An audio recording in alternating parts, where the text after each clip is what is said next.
Hello welcome to the mini vlog guys. आज सकाळी आम्ही लवकर पोहोचलो होतो, पण पोहोचल्यानंतर बहिणींसोबत गप्पा मारण्यामध्ये असा वेळ गेला की कळलंच नाही. त्यानंतर लगेच लागलो आम्ही एंगेजमेंटच्या तयारीला. इथे माझी साडी मेकअप डन झाला होता, बट हेअरचं काय करू हेच कळत नव्हतं. हा बन पाडला होता, बट तो मला काही सूट करत नव्हता. कसं बसं ह्या छोट्या मॅडमला पहिले रेडी करून दिलं आणि त्यानंतर गेले मोठ्या बहिणीकडे.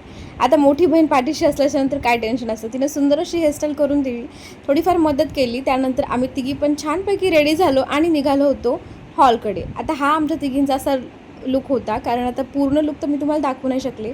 खूप घाई झाली होती, सगळ्या मुलांचं आवरून आमचं आवरून आम्हाला निघायचं होतं हॉलकडे आणि वेळेतच प्रोग्राम पण चालू होणार होता, त्यामुळे लगेच निघालो. आता इथे नवरदेवीची एंट्री पण झालेली होती आणि ह्या सगळ्याजणी आम्ही खूप एक्सायटेड होतो एंगेजमेंटसाठी.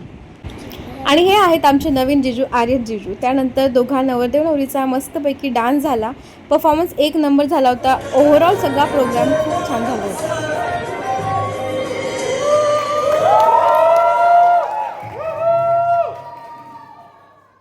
लग्न असो एंगेजमेंट असो, आमच्या बहिणींच्या गप्पा कुठेच संपत नाहीत.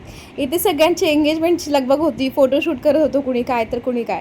बट आमच्या गप्पा एवढ्या रंगल्या होत्या, आम्ही पुढे मागे काहीच बघत नाही. आता ह्या सीनमध्ये तुम्हाला माझ्या अर्ध्याच बहिणी आहेत ह्या दिसत असतील आणि अर्ध्या तर आलेल्याच नव्हत्या. ह्या सगळ्या गँगमध्ये आम्ही सगळेजणांनी खूप जास्त एन्जॉय केला होता. चला पुन्हा भेटूया एका छानशा व्लॉगमध्ये. तोपर्यंत बाय बाय. तसं नाही रे, तीच लहान लेकरू वय किती